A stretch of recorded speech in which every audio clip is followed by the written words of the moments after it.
khatamina nabiyina wa maulana Muhammadin wa ala alihi wa sahbihi ajma'in. Kepada sahabat sekretaris yayasan yang saya hormati, pada pengasuh-pengasuh semuanya dari panti 1 sampai 7 dan balai yatim yang dimuliakan oleh Allah, senantiasa bersyukur kepada Allah kita bisa bersilaturahim, berkumpul di tempat yang penuh barokah ini, yang insya Allah apa-apa yang kita laksanakan senantiasa mendapat ridho dari Allah SWT. Amin ya Allah. Salawat dan salam tetap kita limpahkan pada junjungan Nabi besar Muhammad Sallallahu Alaihi Wasallam yang senantiasa berjuang untuk umatnya, yang senantiasa terus mempersiapkan generasi masa depannya. Karena alhamdulillah insya Allah syafaatnya terus mengalir kepada kita dunia ini. Amin. Kita terima kasih yang sebesar-besarnya kepada panjenengan semuanya, pengasuh-pengasuh panti, ya, balai yatim, ya, yang senantiasa berjuang, ya.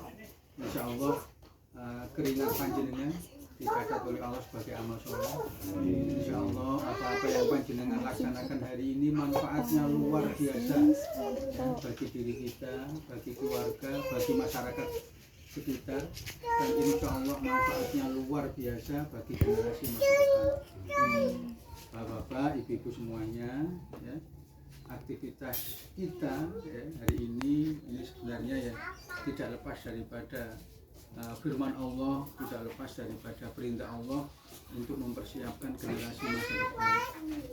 Ya, kenapa kok kita terus berupaya mengayomi, ya, memperhatikan, ya, mendidik anak-anak yatim itu apa? Semua tidak lepas daripada masa depan. Ya, kita terus terima model seperti apapun anaknya, ya. Kita tidak pilih-pilih model seperti apa anaknya, dari siapa dan lain sebagainya. Kenapa? Karena kita berpikiran hanya menyelamatkan anaknya, ya, menyelamatkan. Ya, apalagi sampai yang dipegang oleh Pak Somad hari ini, Firza, ya, yang ibarat orang ini ya bukan orang, ya, yang selama ini pengasuh awalnya itu sudah menyerahkan ke seluruh panti se-Jawa Timur, ya, sampai di Parani sendiri ke Malang, ya, itu ada panti yang besar yang sudah modern, itu nggak sanggup, nggak siap menerima seperti Firza, ya. Dan pada saat kami dihubungi, ya tidak ada pertanyaan dan lain sebagainya, adanya cuma siap, adanya cuma bismillah. Itulah yang membuat mereka semuanya tertegun pada kita, ya. Kita hanya bondo bismillah ibaratnya, ya, semuanya dijalankan. Ya, insya Allah apa-apa yang kita laksanakan hari ini, ya, sekali lagi, ya, manfaatnya luar biasa bagi generasi masa depan. Terkait dengan generasi ini, ya, kita terus memberikan berbagai macam upaya, ya, berbagai macam upaya, termasuk ada presiden santri, termasuk ada admin, termasuk ada tim EO, termasuk ada redaksi, ya, itu semuanya tidak lepas daripada menyiapkan generasi masa depan. Kenapa sih kok kita harus menyiapkan generasi masa depan? Kenapa sih kok kita terus berupaya agar ada estafeta dalam memperjuangkan anak-anak yatim ini, ya. Kalau kita kembali lagi kepada sejarah, yakni para nabi dan rasul, sebenarnya nabi dan rasul itu banyak, sama halnya dengan para sunan dan wali. Sunan dan wali itu banyak, ya, yang dikirim ke Indonesia ini, ya, orang-orang pintar, orang-orang ahli, ya, dalam hal agama itu dikirim ke Indonesia ini sebenarnya banyak. Tapi kenapa kok hanya 9 yang dikenal? Nabi dan Rasul juga sama. Kenapa kok yang diwajibkan mengenal hanya 25 nabi, 25 rasul, ya? Salah satu contohnya yang tidak wajib dikenal ada Nabi Khidir. Semerap nanti kepikiran Nabi Khidir. Nanti nggih. Nabi Khidir itu, Masya Allah, kalau ngomongin kelebihannya, Itu Musa itu kalah total. Musa itu kalah sama Nabi Khidir. Tapi kenapa kok Nabi Khidir itu tidak masuk ke dalam kategori yang wajib dikenal? Dan banyak nabi-nabi yang lain. Termasuk juga nih panjenengan mungkin kenal dengan Samson. Ya, bukan Marson. Samson. Ya, Samson itu sebenarnya juga nabi. Ya, yang mempunyai kekuatan fisik yang luar biasa. Beton sak menten itu dijebol biasa digawe alah oman apa mau dibruk nang ngeten pun roboh. Ya, perang dengan manapun itu enggak pernah ada yang menang. Semuanya dikalahkan. Ya, tapi kenapa tidak masuk kategori kategori yang wajib diyakini, yang wajib dikenal? Kenapa kok yang dikenal hanya 25? Ini mempunyai sebuah sejarah yang luar biasa. Dan sejarahnya adalah karena estafeta perjuangan, karena regenerasi. Itulah kenapa para nabi itu nangis luar biasa tatkala tidak punya regenerasi. Kalau dalam bahasa gampangnya nggak punya anak, itu sangat luar biasa. Ya, yang insya Allah bapak-bapak ibu sudah mengenal, ya, sudah paling ingin punya anak, anak lucu-lucu ini malah disuk kongkon beleh, kinten. Ibrahim itu nangis luar biasa ingin punya anak itu. Sudah tua gitu, sudah tua, udah putus asa gitu kan. Itu pun pada saat hamil juga ya di luar dugaan dan lain sebagainya. Ya, jadi karena apa? Yang diinginkan adalah regenerasi. Ya. Kenapa? Kalau tidak ada regenerasi, putus seperti nabi-nabi yang lain yang tidak wajib kita kenal. Ya. Hebatnya siapa namanya itu? Nabi Khidir yang mampu membaca masa depan. Kalah total Musa itu. Wes, anak kecil kan Nabi Khidir berani langsung bunuh. Kenapa? Tahu ini nanti ke depan ini, kalau ini tetap hidup, bapaknya yang soleh-solihah ini katut ke neraka gara-gara anak ini. Itu mampu membaca. Tapi Musa nggak mampu. Ya, pada saat di kapal dibocorin dulu kapalnya. Bacaan beliau langsung tahu di sana itu ada perampok. Gitu. Kalau nggak ditenggelamkan, ini barang dirampok semua. Bangunan mau roboh dibangun. Kenapa? Di bawahnya ini ada peti anak-anak yatim. Anak-anak yatim yang soleh. Kalau ini sampai roboh, masyarakat tahu gaya royokan hartanya. Nah, itu merupakan sebuah bacaan yang luar biasa yang dimiliki oleh Nabi Khidir. Ya. Tapi kenapa kok tidak masuk kategori nabi yang wajib dikenal? Penyebabnya adalah lost generation. Lost generation itu adalah putus generasi. Ya.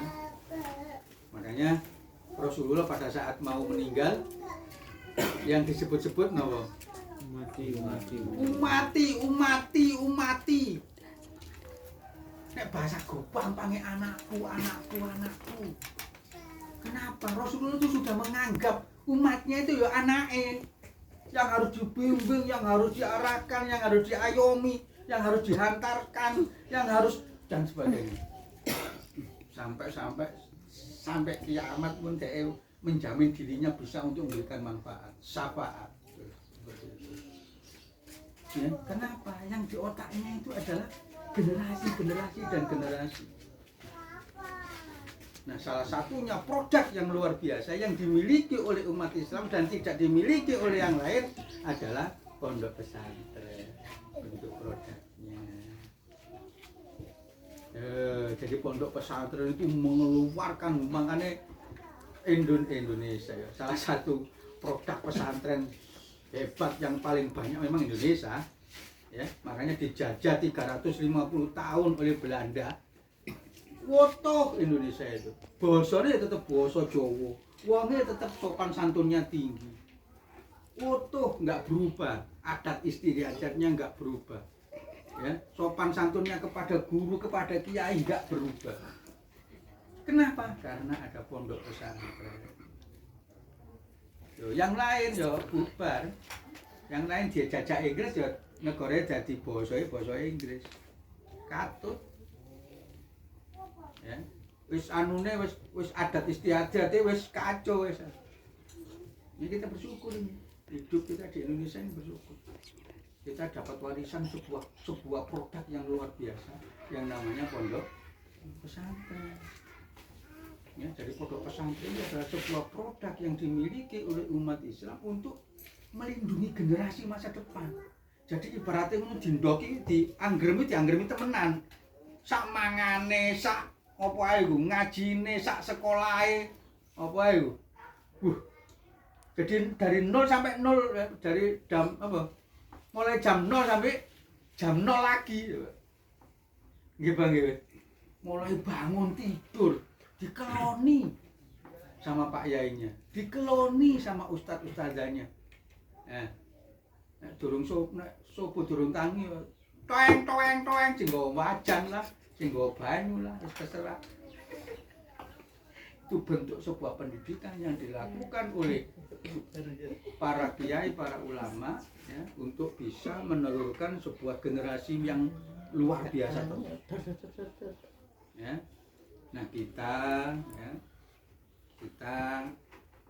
alhamdulillah diberi karunia oleh Allah ya bisa membuat produk ya, yang produk ini walaupun masih sederhana bentuknya panti asuhan ya, walaupun masih belum lengkap seperti pesantren, kita syukuri ya, kita syukuri ya.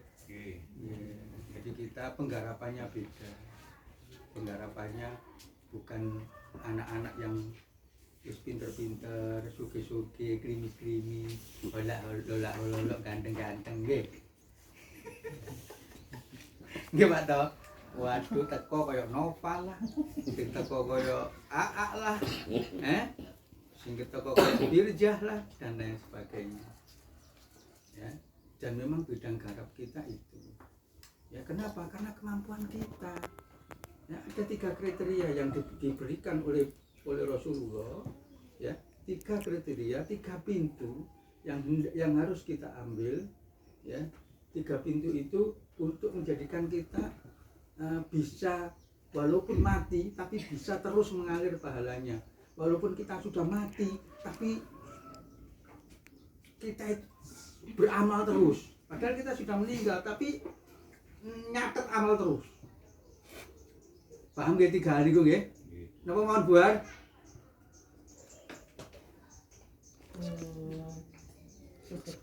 Sedekah jariah. Terus amal soleh kali anak-anak yang nah, ilmu manfaat sama anak soleh. Nggih. Jadi kita itu nek niku mati soleh suka jabut nyawa Kanjeng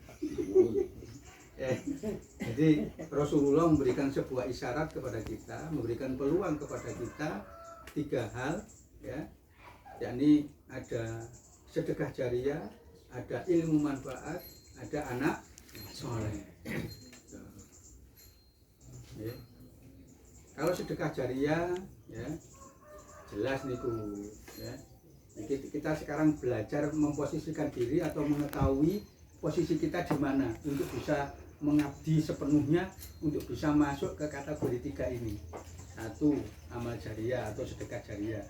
Sedekah jariah itu bondone kekayaan, bondone dunyu, bondone sugih. Ya, anggap aja punya tanah hektaran, seret, wis titip au 1 hektar gawe pondok, titip setengah hektar gawe masjid, titip 1/4 hektar gawe panti, contoh. Ya. Pom bensinnya 5. Iya, jadi iso bangun masjid, iso bangun panti, ya, dan seterusnya. Jadi jelas, ya.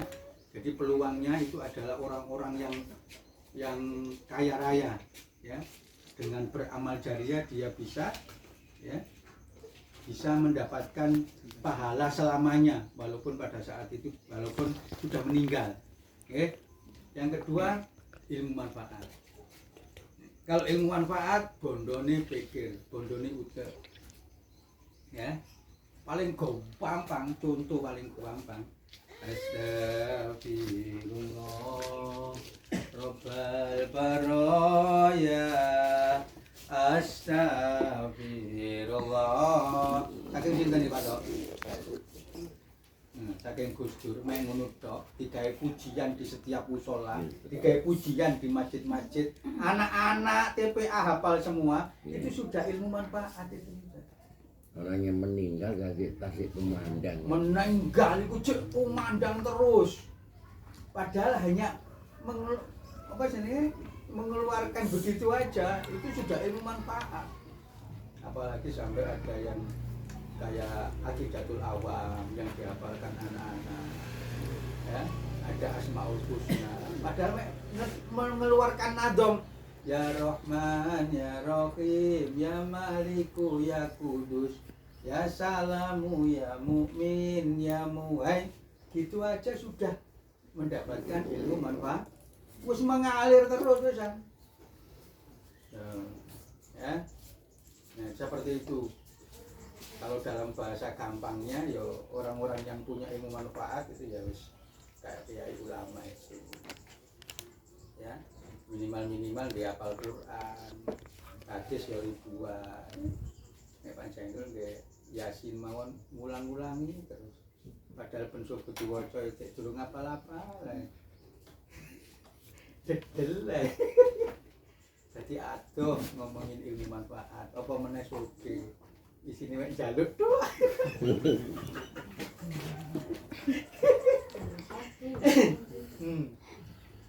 Jadi seperti itu, ini jaluk semen lah, tinggal iya. Ada, ngomongin amal jariah ada, Kak Sogi. Ngomongin ilmu manfaat ada, itu. Ngapal Quran, apal Yasin, ora apal-apal, ya. Nah terus terakhir adalah anak soleh.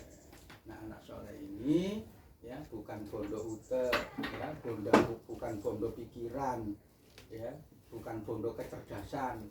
Bukan pula bondo kekayaan, ya, enggak bondo sugih. Anak soleh itu bondo hati, bondo manu, bondo sami'na wa ata'na. Ya, kalau dalam bahasa Quran, mek ngomong kepada orang tua, mek ngomong, aduh, durung ngomong aduh, mek ini tak wis gak lulus wis nanti. Sampai seperti itu, ya. Jadi bondo hati itu luar biasa, ya, bondo perasaan, bondo ini mek manu, bondo ini mek samina wato, ya,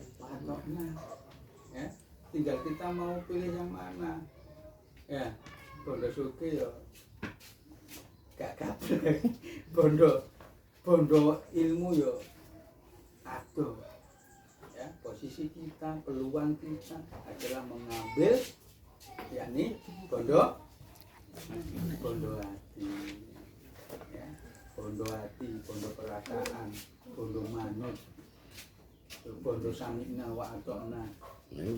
Sholatu jami'ah sami'na wa ata'na. Jadi anak-anak kita ini ya sama anak-anak panti yang kami sampaikan seperti itu semua, ya, itulah yang akan bisa membangun generasi masa depan, ya. Jadi anak-anak soleh ini, ya, yang kita hari ini bisa memberikan sebuah sungguhan agar kita itu al-munawwaroh ini hidup bisa selamanya, bisa terus berkembang melesat, bisa berkembang terus lebih baik, ya. Itu ya Bisa dari niki al-munawwaroh ya alhamdulillah. Di awal kita itu seduh aja tasik ngontrak. Misalnya alhamdulillah kebutuh sampun, kadang salah sampun, tambahan bangunan masjid malih, kendal malih tambah dek pasar, biyen kiri benar. Kalau Pak To, Alhamdulillah. buat kuwi watu gek kendal ramai ndak. Oh, mati. Alhamdulillah. Semuanya atas rahmat dan karunia Allah semata. Ya, semuanya itu dari Allah. Betul. Pak Zainul nggih mboten bondo napa-napa. Nggih bondone nggih saged nggih ngeten iki. Saged nggih wis mendidik anak-anak nggih wis. Dadi yang mono ya ini Pak Zainul pada gini gak duwe. Pak Tok entek yo gak duwe cuti. Semuanya nggih difasilitasi. Nggih, insyaallah apa-apa yang kita laksanakan hari ini insyaallah barokah semuanya. Amin. Barokah bagi diri kita, barokah bagi keluarga, dan insyaallah generasi kita. Jadi kalau kita kembalikan kepada perjalanan para wali, para sunan tadi, hari ini panjenengan sedanten adalah mengikuti beliau. Ya, mengikuti kalau dalam bahasanya itu yang keren pondok pesantren, tapi kita karena garapannya adalah anak-anak yatim duafa, garapannya adalah panti asuhan. Itu nggak akan mawon mangke di Watualan ini bisa komplit, bisa lengkap. Oke, jadi dengan adanya komplit lengkap ya, wis gampangnya wis kayak panti asuhan. Kayak pondok pesantren ya, jadi sudah enggak terpengaruh dengan kondisi luar model kayak apapun dilarang ini no problem, semuanya berjalan normal, ngaji bareng, sholat bareng, Jumatan yo normal, hari raya yo normal. Ya, kenapa? Karena pondok itu terjaga semua. Orang masuk ya harus swab dan lain sebagainya. Kalau betul-betul terjaga rata-rata itu kalau dites zero, nol. Di apa no ayo anak-anak pesantren itu ya sehat semua. Ya, nah ini mudah-mudahan ya impian ini ya diijabah oleh Allah Subhanahu Wa Taala. Amin. Khusus untuk kita semuanya ya, generasi anak-anak yang ada di Kabupaten Ngawi khususnya ya, Jawa Timur ya, secara luas bangsa Indonesia dan dunia ya. Dan terima kasih kepada panjenengan semuanya, kami sangat berterima kasih. Kami nggak bisa apa-apa, kalau nggak ada panjenengan kami nggak bisa apa-apa ya. Memegang anak yang sekarang jumlahnya 90 anak nah, dipegang Pak Jainul Dewi yang geblak, dipegang Pulinik Dewi ya geblak, gak nututi, gak kuat kalau nggak ada Abah Saidi bersetelah ibu, kalau nggak ada Pak Somad, kalau nggak ada Pak Basol, kalau nggak ada Pak To, nggih Pak To nggih. Gak iso apa-apa Pak Jainul iki Pak To, nggih. Matur nuwun sangat Pak To. Nggih. Mas Pak Muammar nggih. Nah, jadi semuanya itu kalau tidak ada jerih payah panjenengan ya ono apa-apane. Namun kita terus senantiasa tunduk tawadhu kepada Allah Subhanahu Wa Taala, semuanya itu atas rahmat dan karunia dari Allah Subhanahu Wa Taala ya. Jadi semuanya itu memang kalau dalam bahasa Nabi selalu sampaikan adalah umati wis ono e apa wis iku umat, ono e model apa itu adalah umat. Rasulullah aja menyayangi umat yang seperti apapun, kita pun juga harus sama ya. Kita harus mensyukuri apapun yang ada ya, kita syukuri, itu yang membuat kita kuat ya. Kita mesti sabarnya ya wis totalitas, sabarnya nggih tanpa batas ya.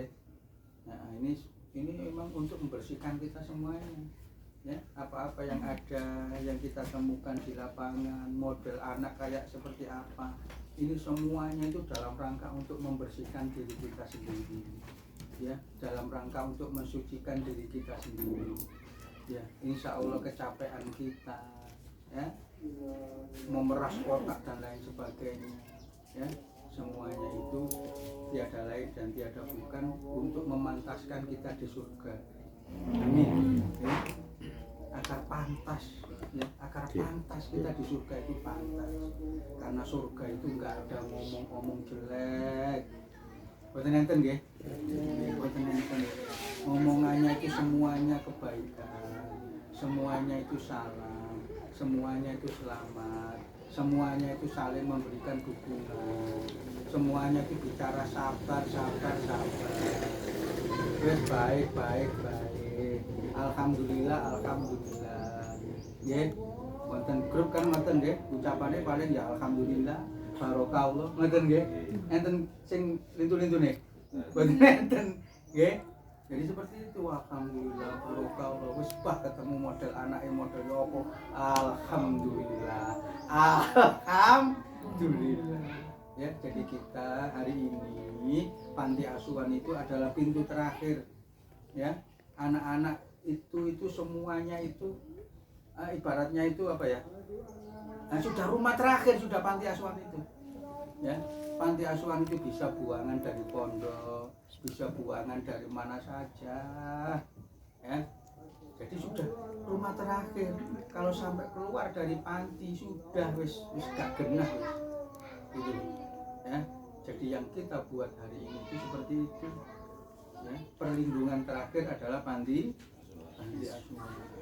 Jadi wis mau nggak mau ya wis kita harus sabar, mau nggak mau harus kita syukuri, insya Allah. Terus kita doakan ya agar anak-anak kita itu menjadi anak yang soleh solih. Makanya dimanapun ya, dimanapun panti-panti semuanya harus memberikan pembelajaran kepada anak-anak dengan sistem regenerasi. Kita nggak butuh hari ini satu orang hebat, nggak butuh, tapi bagaimana generasi kita yang hebat, anak-anak kita yang harus luar biasa. Pak Zainul gak apa-apa gak S1 gak eneng S1 nih Pak Zainul iki, ngapunten. Tapi yang penting anak-anak kita lebih baik daripada hari ini, lebih baik dari kita. Kita anak-anak kita wajibkan kuliah, kita anak-anak wajibkan terampil. Pak Zainul gak iso apa-apa jahit, gak iso. Anak-anak panti alhamdulillah wis iso. Aku wis iso jahit, ya Allah, iku ndredeg Pak, ngeten niku Pak. Ya Allah, anak-anak iso wis aku sudah bisa jahit. Ya Allah. Itu merupakan sebuah karunia yang luar biasa. Kita mesti bersyukur hal itu. Anak-anak muslim, aku wis iso gawe kue. Alhamdulillah. Ini merupakan sebuah karunia yang luar biasa. Ya. Kita bisa ya seperti itu. Ya. Makanya terus